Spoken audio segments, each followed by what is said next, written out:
সংসদ সদস্য বলল স্পেকুলেটিভ মানে নাকি ফটকা, তাহলে ফ্রড মানে কি? স্পেকুলেটিভ মানে যদি ফটকা হয়ে থাকে তাহলে what is the meaning of fraud?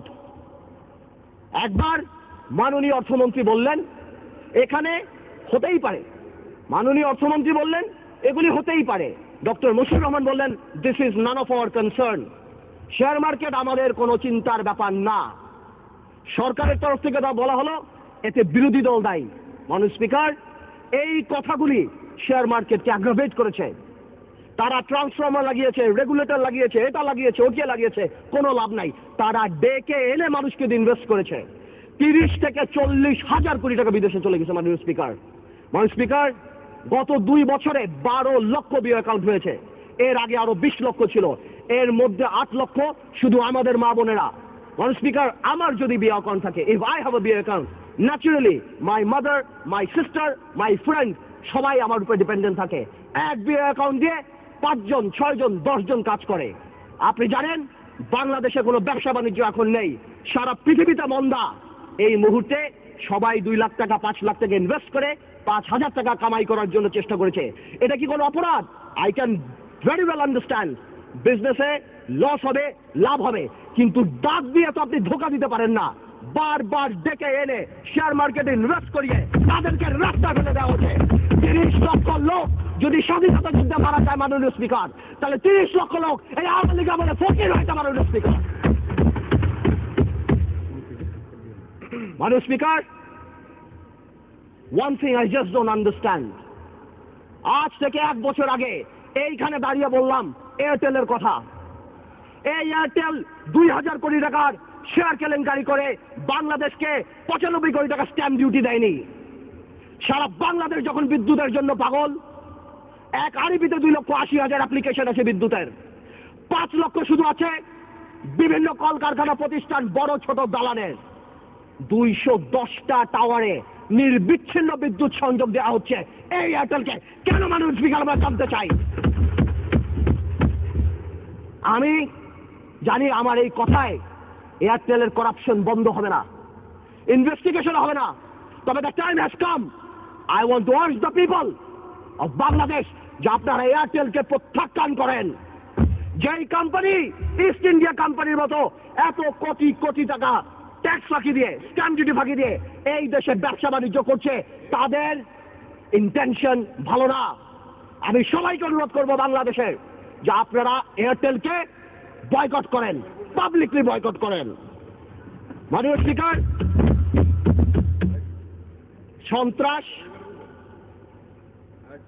সন্ত্রাস আর পাওয়ার প্ল্যান্ট, একটা কথা আমি শুধু বলবো, একজন মাননীয় সংসদ সদস্য বললেন ইলেকট্রিসিটিতে নাকি দেশ প্রেগনেন্ট হয়ে গেছেন।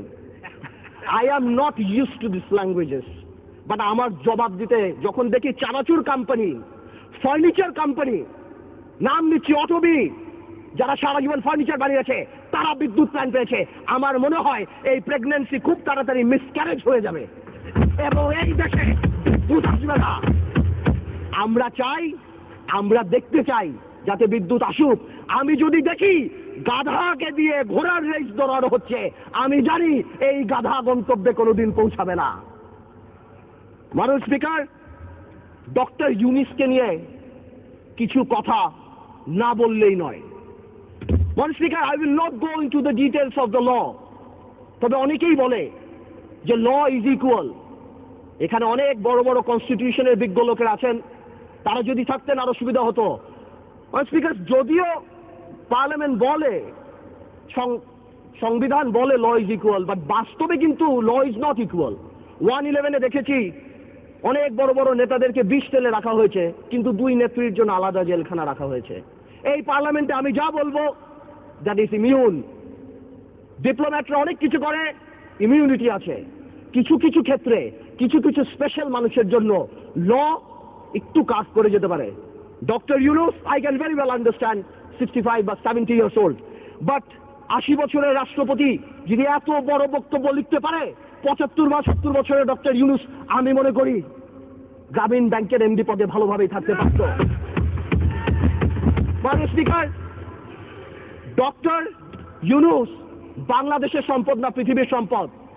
আমি দেখেছি আমাদের মাননীয় পররাষ্ট্রমন্ত্রী বলেছেন this will not affect our relationship, বহির্বিশ্বের সাথে আমাদের সম্পর্কে। ঠিক তার পরের দিনই জন কেরি বলেছেন উই আর কনসার্ন।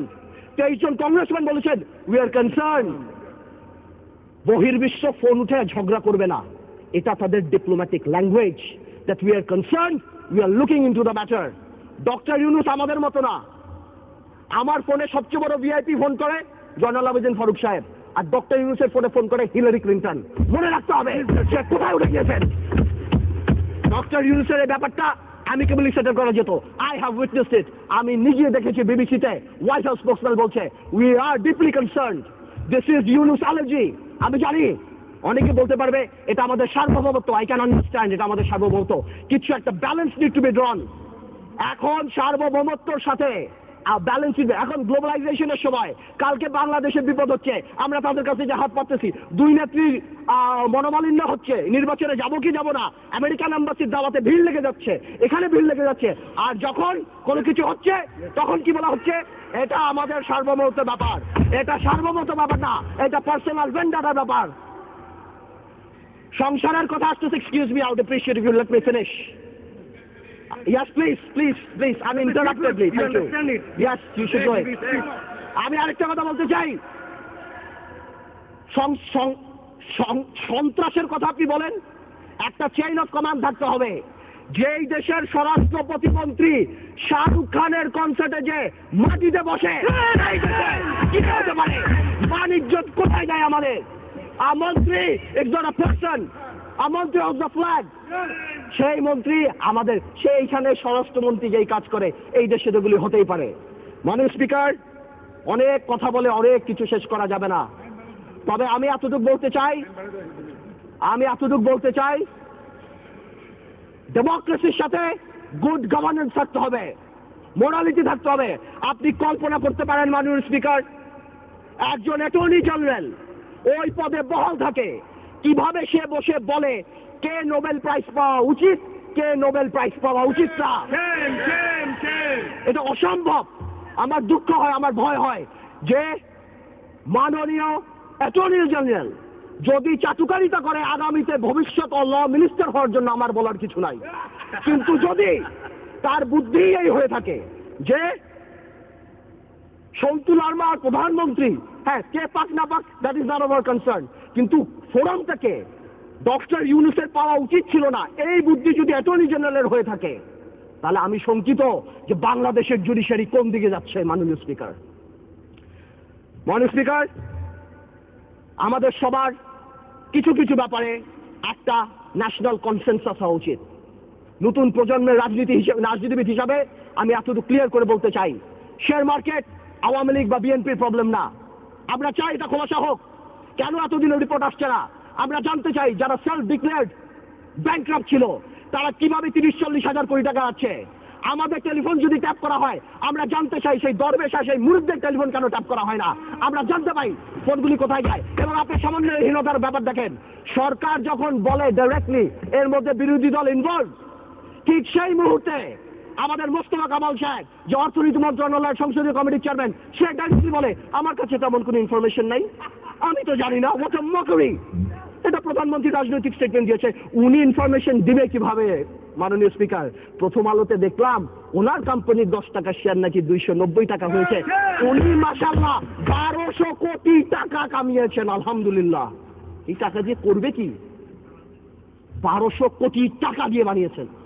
এই সমন্বয়হীনতার অভাব, বারবার যে কোনো কাজে ডিউ ডিলিজেন্স ছাড়া বিরোধী দলের উপরে আঙ্গুল উঠিয়ে দেওয়া, আর শুধুমাত্র বলা এখানে করাপশন, হাজার আজকে শেয়ার মার্কেট আবার ফল করেছে, ডেকে এনে ফল করায়। মাননীয় স্পিকার, আমি আর একটু সময় নেব, আমার এলাকা নিয়ে কিছু কথা না বললেই না।